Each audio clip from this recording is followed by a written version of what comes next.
Hello students, एक ऐसे सवाल डिस्कस करने वाले हैं जो एरोडोब्जी के बुक से लिया गया है और ये जो सवाल सॉल्व होने वाला है वो रिलेटिव मोशन का है। और साथ ही साथ इसको देखेंगे कि ये वेक्टर के कॉन्सेप्ट पे है, वेक्टर के कॉन्सेप्ट पे इसको सॉल्व करते हैं। तो किस तरीके से सॉल्व करते हैं, सबसे पहले हम लोग देखेंगे सवाल दे क्या रखा है।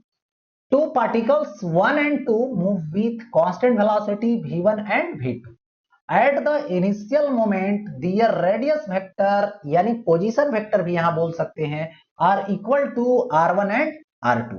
How must these four vectors be inter related for the particles to collide. यानी जब पार्टिकल कोलाइड करेगा तो फोर वेक्टर्स जो है v1 v2 r1 r2 उसमें क्या रिलेशन हो, ये यहां पे शो करना है, दिखाना है।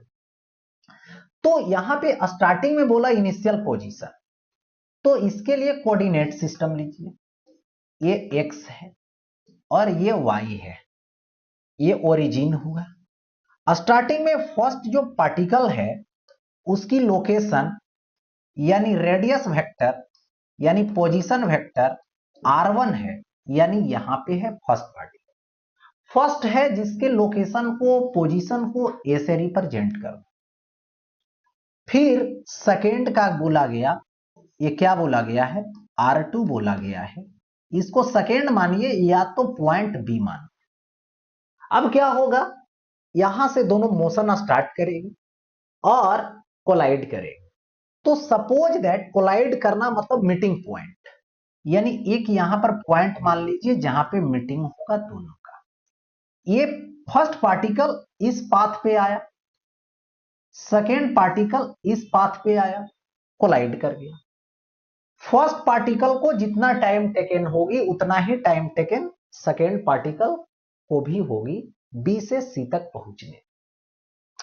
तो यहां से एसी की मैं यदि बात करूं तो एसी जो वेक्टर होगा वो कौन कवर किया है, फर्स्ट v1 कितना टाइम में, t1 टाइम में, ठीक है, v1 इंटू टी। ये सेकेंड कवर किया है बीसी, तो बीसी की जो वैल्यू होगी वो v2 i इंटू क्या होगा, टी होगा। हो गया ऐसा। अब देखो यहां पे रिलेशन के लिए ऐसा करते हैं कि ये जो ओरिजिन है ये फर्स्ट वेक्टर हुआ, ये सेकेंड वेक्टर हुआ, इधर से फर्स्ट वेक्टर ये सेकेंड वेक्टर। तो यहां से ऐसे डॉट डॉट डॉट ये ड्रा कर दिया ओसी, तो ये हो गया फर्स्ट वेक्टर सेकेंड वेक्टर, इन दोनों का रिजल्ट। और इधर से देखें तो फर्स्ट वेक्टर और ये सेकेंड वेक्टर, इसका रिजल्टेंट हो गया ऐसा। यानी ओसी जो है वो दोनों तरफ के लिए कॉमन है, यानी जिस पॉइंट पे मीट किया उसकी जो पोजीशन वेक्टर होगी, रेडियस वेक्टर होगी, वो दोनों के लिए इक्वल होगा। फर्स्ट पार्टिकल भी वही है, सेकेंड पार्टिकल भी वही है। इसलिए लास्ट में देखा गया तो रेडियस वेक्टर यानी पोजीशन वेक्टर दोनं का सेम आ गया है, इक्वल आ गया है। तो अब बारी बारी से चलते हैं इस फर्स्ट ट्रायंगल में। चलिए, ट्रायंगल ओ ए सी का थर्ड साइड ओसी है, फर्स्ट साइड ओए है, सेकेंड साइड एसी है। तो यहां पर लिखूंगा इन ट्रायंगल ओ ए सी।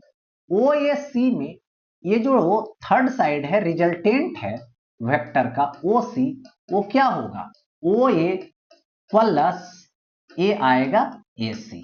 देख सकते हैं resultant third side, first side plus second side. तो इसको मैं क्या लिखूंगा, यहां पे लिखूंगा ओसी तो रहने दूंगा, is equal to O A R1 vector होगा प्लस ए होगा v1 टी, ये होगा यहां पर, इसको रहने दूंगा, ठीक है। फिर उसी तरीके से ट्रायंगल लूंगा, इन ट्रायंगल क्या आएगा, ओ बी सी आएगा।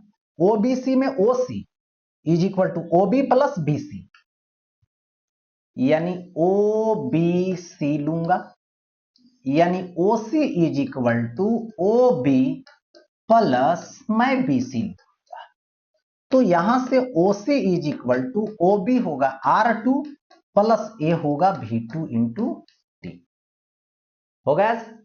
अब देखिए OC इक्वल है तो यहां से लिखूंगा R1 प्लस ये हो जाएगा V1T और is equal to R2 plus V2 into t होगा। R2 इधर लाइए तो R1 vector minus R2 vector उसको वो साइड लेके जाइए तो V2 vector minus V1 vector V1 into क्या आएगा T आएगा। होगा ऐसा।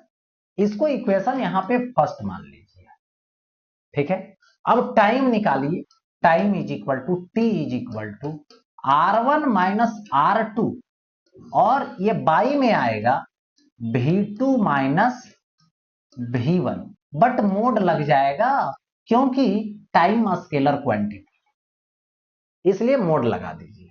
और यहां से टाइम को हटाना है क्योंकि टाइम के टर्म में पूछा नहीं, टाइम को सेट कर दीजिए तो R1 minus R2 is equal to ये आ जाएगा V2 vector minus V1 vector into ये आएगा R1 vector minus R2 vector का मोड और बाई V2 और माइनस V1 का मोड।